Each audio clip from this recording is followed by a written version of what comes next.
Okay, now I'll record this. I started out with an old Hoover. I pulled it to pieces, got down to the drum. It's one of the 3 mounts that stop it wobbling all over the place.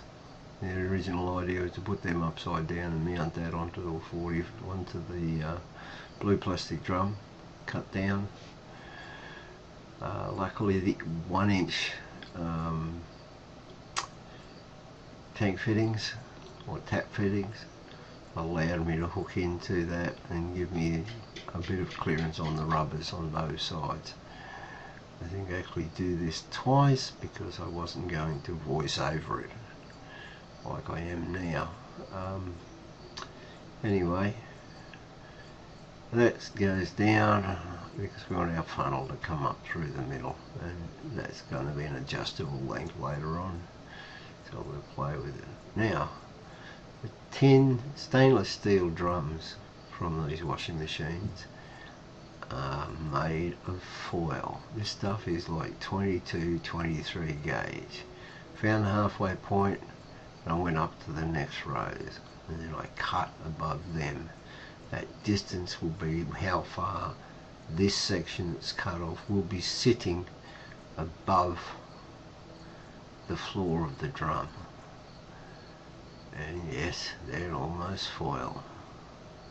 Once you cut it, it's like, I don't know, a bit like a loose drum skin on you.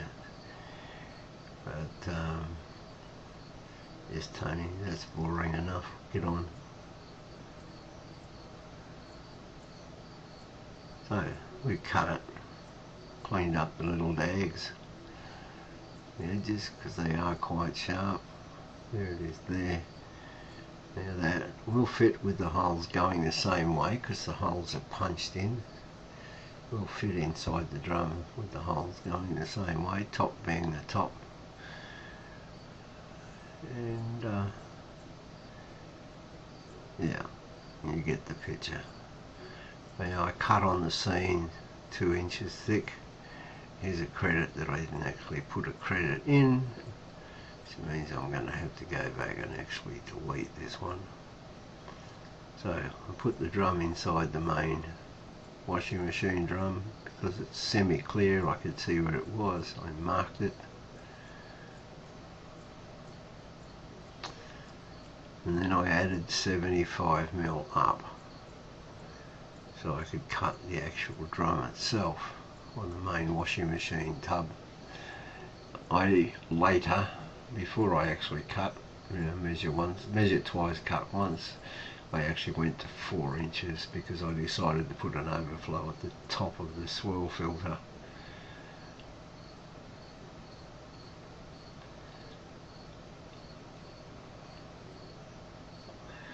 So, attempt to get that out one-handed.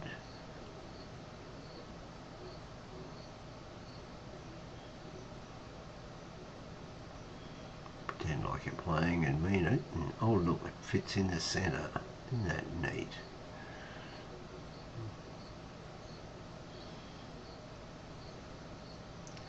So, over to the anvil. Block of steel, bit of brick, I don't care what you got. Point it so that the punch marks are facing up, and then proceed to give them a good tap on a flat surface with a hammer, and you will get a fairly flat surface that tends to concave in or want to curl around better for you than it did before. Gets boring, try and do it with one hit per one. So there we have it, dimples, there we have it, oh, semi-smooth. So now that's been mounted. The washing machine has a very neat drain plug in it, which I will later on actually turn into a cleaning plug for that top tub. Now you can see in there that I also cut a slot to put a pipe into, and then added a flat piece of pin. I put one tack screw in. This was it the next morning. It literally went rusty overnight and drained down. Now, just to prove that we really do need a swirl filter, we've only got 25,000 litres at the moment. No, 2,500 litres. But as you can see, it's sparkling clean water. After 2 weeks of just running it, I've added sea salt, I've added 4 litres of pure cow manure.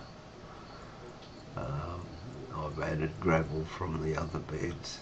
I wanted to kickstart this one very quickly.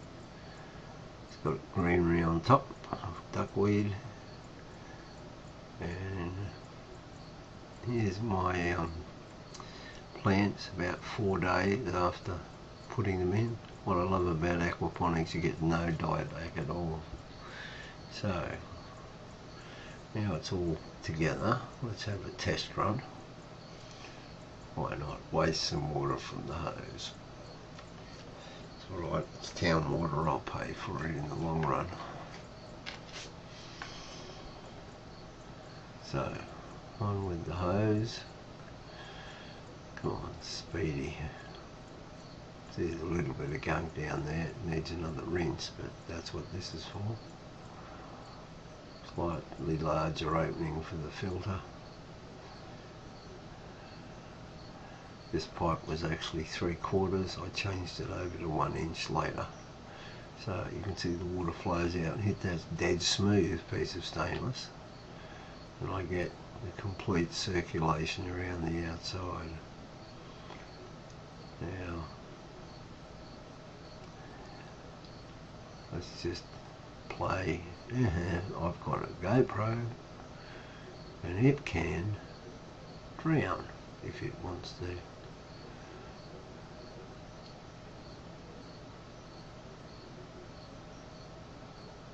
And here we go. Swimming lessons for the uninitiated. Filling up. That's normal speed too. None of this is sped up. That gets quite a gurgle up. It looks like a full flume of water, but it's not. It's sucking air down the centre, so it's aerating as well. Plus, as you can see, I'm getting bubbles over the side. That only came with the tap because there were a couple of pinholes in that black pipe.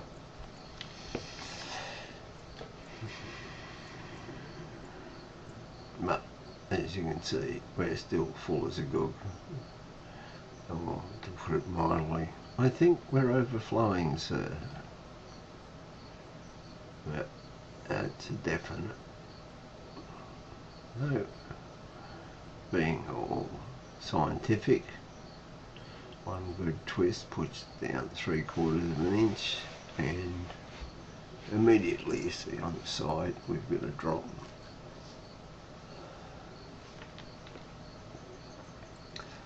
Still getting a few air bubbles from that tiny little pinhole in the hose, but later I cut that out, that section. There you can see there's no movement in the side water. There is movement into it, but it's very gentle. Excuse me. And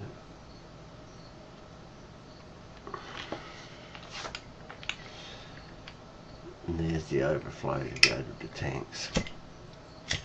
So that's enough. Stop wasting water.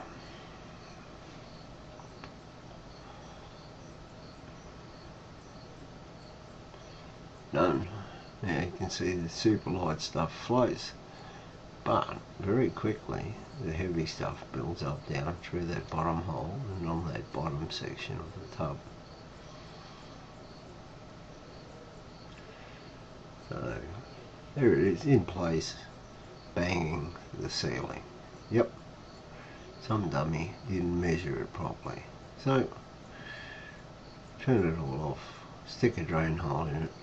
Well, this is 2 days later, look at the lettuce now, and you'll notice that the cucumber at the end is now just up to the window.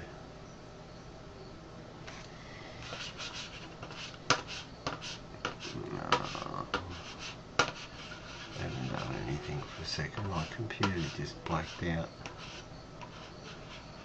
Alright, now we're back to the original cut down version. There you can see I've cut it down another 6 inches. That was a bit more fun. I had to split the tin or the drum. You can see the gunk that's laying on the outside now. This has now been running for 2 days. So one thing's for certain, it works.